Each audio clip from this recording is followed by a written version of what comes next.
beberapa hari yang lalu ngonten bareng, dan ini membuat dijodoh-jodohkan oleh penggemarnya. Jadi penggemar Fuji ini selain menjodohkan dengan Aesar, juga menjodohkan dengan Pharrell. Kemudian kemarin sudah saya prediksi bahwa mereka untuk saat ini hanya berteman saja. Ngonten bareng itu wujud dari kerjasama di bidang pekerjaan yang mendatangkan cuan. Untuk perasaan mereka memang ada ketertarikan, tapi masih belum melangkah, jadi masih bersahabat saja untuk saat ini. Kemudian tadi saya melihat Aesar sudah nge-like dari tayangan yang ada Pharrell-nya. Nah, ingin saya prediksi di sini, apakah Aesar ini cemburu, ataukah Aesar ini merasa tersaingi, ataukah Aesar ini baik-baik saja, dalam arti kata mengagumi, hanya mensupport dan lain sebagainya kepada Pharrell, tidak ada maksud yang lainnya. Mari kita prediksi di sini. Perasaan Aesar pada Pharrell Bramastya.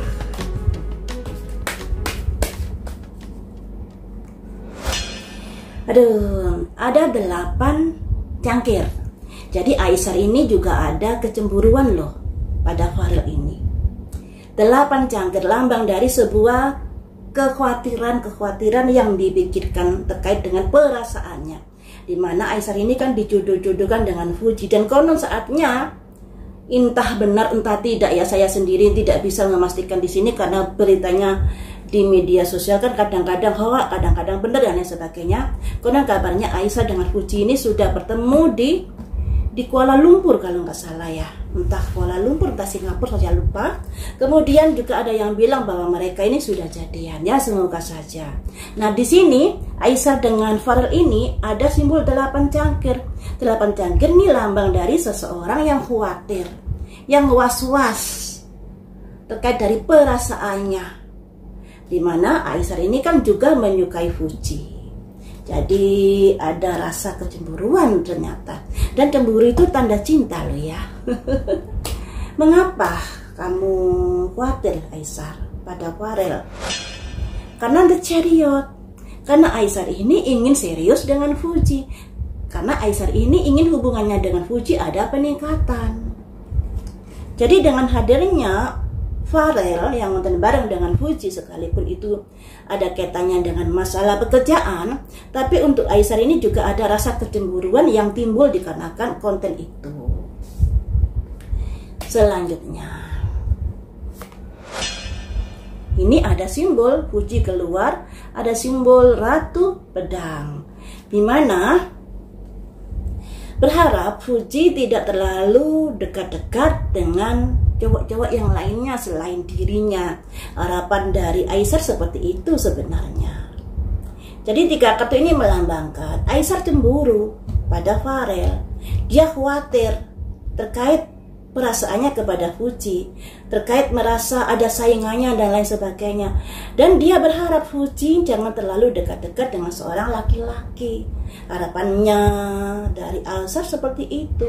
Apakah kamu merasa tersaingi dengan hadirnya Pharrell? Ada simbol seseorang naik kuda. Ini lambang dari dengan hadirnya Pharrell, Aesar ini semakin gencar untuk mendekati Fuji. Ya semoga saja udah jadian ya, karena beritanya kan seperti itu. Tapi pastinya saya juga nggak tahu. Tapi di sini ada semangat Aesar untuk mendapatkan Fuji karena hadirnya Pharrell tersebut. Ini hubungan jarak jauh, kabar-kabar baik terkait kedekatan Pharrell dengan Fuji ini.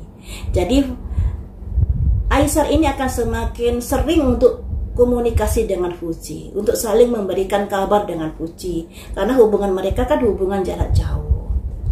Ada kabar-kabar baik ya. Semangat semangat untuk bisa mendapatkan Fuji, untuk merebut hati Fuji. Jadi gini teman-teman, Aesar memang ada rasa kecemburuan dengan hadirnya sosok Pharrell di dalam kehidupan Fuji karena ngonten bareng tersebut. Walaupun ngonten bareng tersebut karena ada jalinan pekerjaan dan Fuji diuntungkan karena mendapatkan cuan juga. Tapi di sini Aesar merasa ada kecemburuan dan dia berharap Fuji untuk jaga jarak dengan laki-laki di sini karena Aisyah sangat mencintai Fuji. Pada akhirnya Aisyah semakin semangat untuk mendapatkan Fuji dan semakin intens untuk memberikan kabar dan semangat berjuang gigih untuk mendapatkan Fuji. Jadi ya memang ada kecemburuan. Nah, cemburu itu lambang apa? Lambang cinta. Karena adanya kecemburuan, makanya dia semakin gigih untuk mendapatkan Fuji, semakin lancar hubungan komunikasi dengan Fuji. Dan harapannya Fuji juga jangan terlalu dekat-dekat dengan seorang laki-laki seperti itu.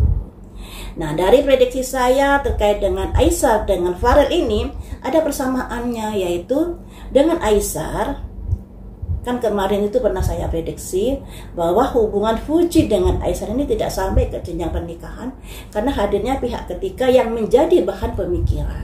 Dan kan kalau Fuji seandainya menikah dengan Farel, orang ketiga muncul setelah mereka di pernikahan. Kalau Aisyah pertimbangannya di awal saat menjalin sebuah kedekatan, adanya pihak ketiga atau sebab musabab karena adanya wanita lain yang menjadikan bahan pertimbangan Fuji untuk tidak bersama Aisyah nantinya.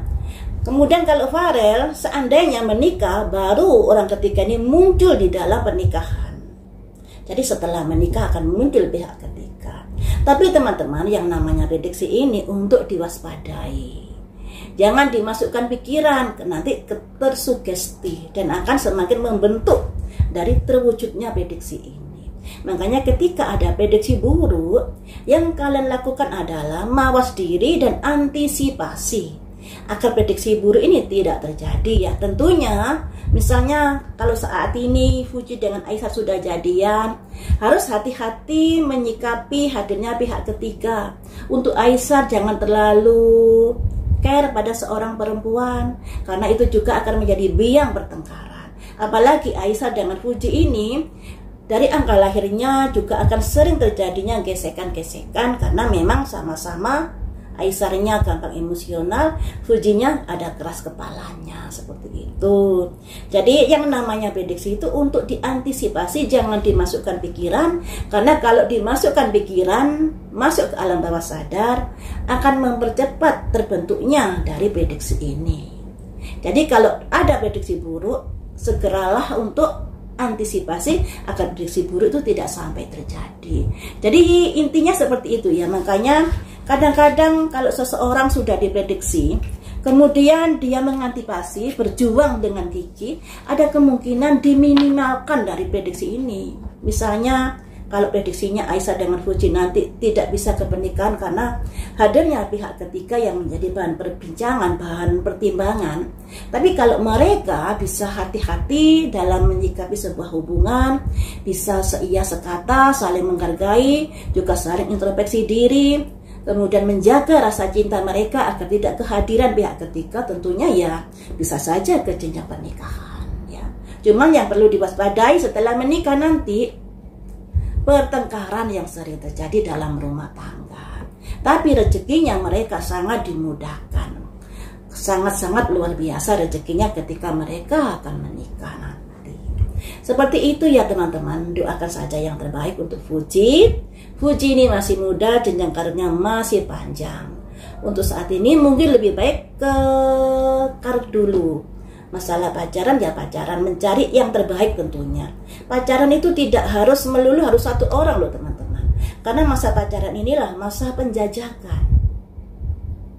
Mana yang cocok? Kalau kamu nggak cocok dengan orang ini ya nggak masalah untuk putus.